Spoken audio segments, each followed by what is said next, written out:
Comme Gisèle Halimi, ne vous résignez jamais.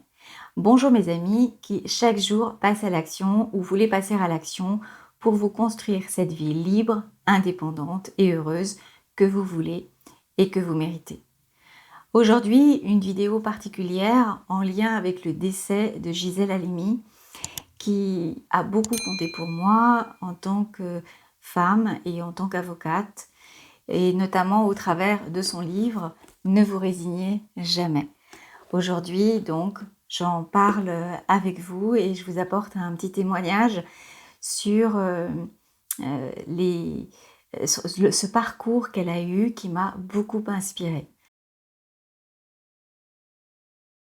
Donc, Gisèle Halimi, je l'ai découverte à travers le procès de Bobigny et la défense de Marie-Claire, cette femme qui avait été violée, qui a décidé d'avorter, qui a été dénoncée par son violeur et donc poursuivie pour avoir justement avorté alors que c'était illégal. Donc cette affaire, elle est extrêmement terrible par tous les aspects sordides qu'elle comporte. Et ça a été un des déclencheurs pour le droit à l'avortement et pour la cause des femmes. Donc, le manifeste des 343 à l'époque, donc l'époque c'était 1971, un an avant ma naissance, c'est un document important qui a été rédigé par Simone de Beauvoir avec des femmes qui se sont impliquées pour témoigner du fait qu'elles avaient avorté et donc des femmes célèbres qui ont ainsi décidé de se mettre en danger pénalement puisque c'était encore répréhensible et que ça tombait sous le coup de la loi. Pour mémoire, le manifeste commence par ces mots, donc rédigés par Simone de Beauvoir, donc je vous les lis. 1 million de femmes se font avorter chaque année en France. Elles le font dans des conditions dangereuses en raison de la clandestinité à laquelle elles sont condamnées, alors que cette opération, pratiquée sous contrôle médical, est des plus simples. On fait le silence sur ces millions de femmes. Je déclare que je suis l'une d'elles, je déclare avoir avorté. De même que nous réclamons le libre accès aux moyens anticonceptionnels, nous réclamons l'avortement libre.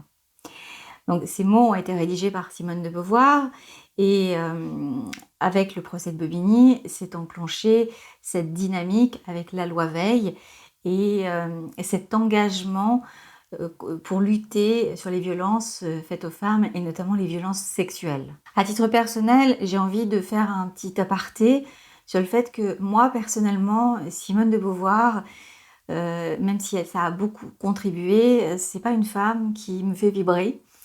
Et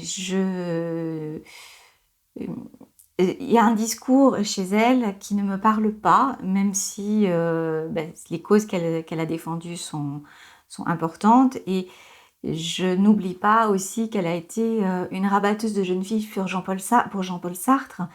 Et donc, il y a un aspect qui me dérange sur une conception féministe qui n'est pas cohérente, mais ça n'appartient qu'à moi et je vous le partage. En revanche, vraiment, j'ai apprécié chez Gisèle Halimi la façon dont elle a mené sa carrière, son engagement.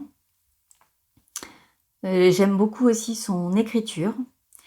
Et c'est vraiment un exemple de persévérance parce que, évidemment, à son époque, par rapport à sa carrière, par rapport à ses origines, puisqu'elle est tunisienne, à la base, elle a vraiment énormément travaillé pour arriver à ses objectifs.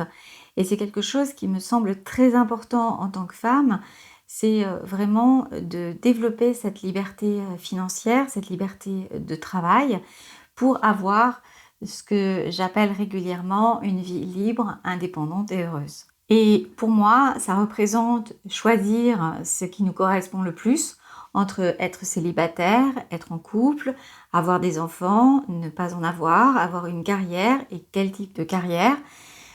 Voilà, mais ça se base sur des choix et la liberté effectivement de pouvoir les mettre en pratique et surtout la persévérance, qui est pour moi une qualité fondamentale, parce que les choses, elles se construisent pas à pas.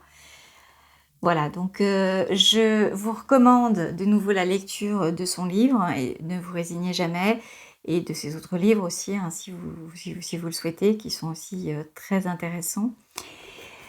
Dans les commentaires en bas, n'hésitez pas à partager les noms des femmes qui vous ont aussi inspiré et qui vous aident au quotidien à réaliser leurs rêves.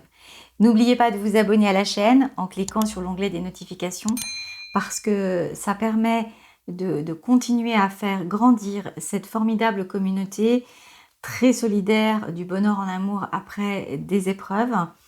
Merci aussi de mettre un like sur cette vidéo, ça contribue à la fois avec l'abonnement à donner un signal à YouTube qui ainsi propose les vidéos à de plus en plus de femmes qui en ont besoin, qui ont besoin de soutien et de stratégie pour se sortir d'une situation de violence ou d'emprise.